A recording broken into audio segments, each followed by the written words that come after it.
So the Supreme Court said that the UK couldn't send asylum seekers to Rwanda under the deal it had done with the Rwandan government because Rwanda wasn't a safe country.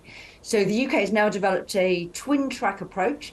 It's agreed a new treaty with Rwanda before it was relying on a memorandum of understanding. And that treaty makes changes to the sort of processes inside Rwanda, in particular, what would happen to people sent there. The court was very concerned that under previous agreements, the Rwandans had deported people back to unsafe countries. So they thought that the UK couldn't guarantee that it was a safe place to send asylum seekers, as they're required to do under international law. But at the same time, the UK has developed domestic legislation, that's what's being voted on today, which is basically says that any court has to deem Rwanda safe, and it excludes almost all routes that as an asylum seeker could bring a legal challenge to their deportation to or their removal to Rwanda. So the big issue is it legally watertight enough? Does it reconcile the UK's obligations under refugee conventions, European Convention on Human Rights? That's a concern to one side of the Conservative Party. The concern of the other side of the Conservative Party is there still is a risk of some legal challenges, particularly individual cases going to the European Court of Human Rights. Yeah. So this is a bit of a test for his authority, for his leadership, Rishi Sunak, I mentioned. Where do you think this is going to land? As you say, not all the MPs believe this is the right road ahead. So the Prime Minister is in a terrible bind, basically, because he's walking a precipice. On the one hand, the sort of more left-wing Liberal Conservatives said, well, we can stomach, I think was the phrase being used by the leader of their One Nation caucus. We can just about stomach the legislation as it is. If you move at all to toughen it up, then you're going to lose our support. People reckon there are around 100 Conservative MPs out of the 350 or so in that caucus. But then there are massive groupings on the right of the party who've been looking at the bill and saying it's not tough enough for us. Now, we're not sure what their tactics are.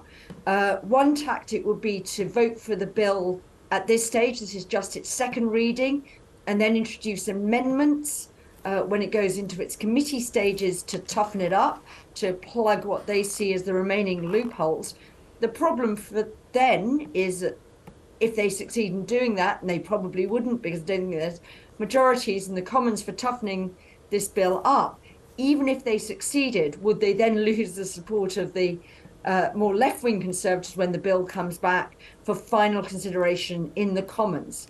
And of course, even if the Commons could agree a bill, it then has to go to the House of Lords, and the House of Lords has a lot of constitutionalists there, a lot of lawyers there who will express reservations about all these clauses that are in the bill as it stands, which basically exclude the courts from looking at whether this meets our obligations under quite a lot of domestic law and under other international agreements.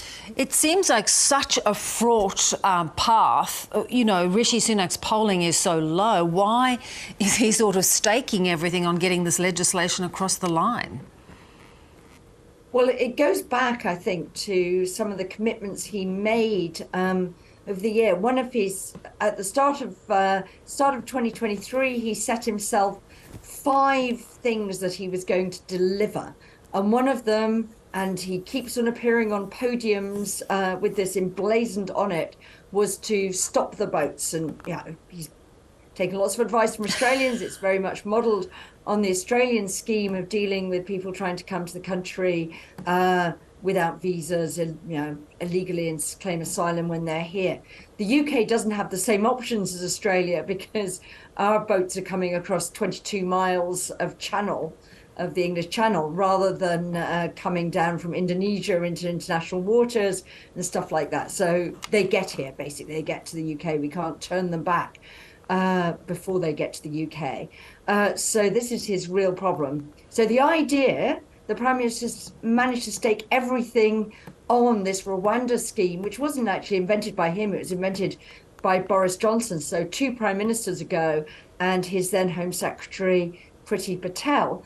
That was designed to act as a deterrent, to say to people trying to come across, being trafficked across the channel, there's no point trying to come here, because if you come here, you're going to end up in Rwanda. And the idea was that that would act as a deterrent. Now, a lot of people have said, actually, there's no evidence it will act as a deterrent, but it's become almost totemic that getting flights off the ground to Rwanda, the first flights were due to take off last summer, summer 2022, was stopped by the intervention of the European Court of Human Rights, that it's become almost totemic that that these flights need to take off as symbolic of policy. So the Prime Minister's really got himself impaled on a hook, and he's trying to struggle to get himself off it, but it's really, really very difficult, because he's left himself with virtually no hiding place on this. And even his new Home Secretary, who it's reported had, before he became Home Secretary, described this as in inverted commas, not sure what time this is going out in Australia, but he used a expletive about this policy, saying it was a mad idea, to paraphrase. Has said this isn't the be-all and end-all of the policy of dealing with illegal migration. The problem with the Prime Minister is become virtually that. Yeah, indeed. And you don't need to have any concerns, because we're going out quite at a decent hour where most of the kids are in bed, Jill. It'll be interesting to watch, as you say, whether he manages to untangle himself. Good to have you on. Thanks so much. Thank you.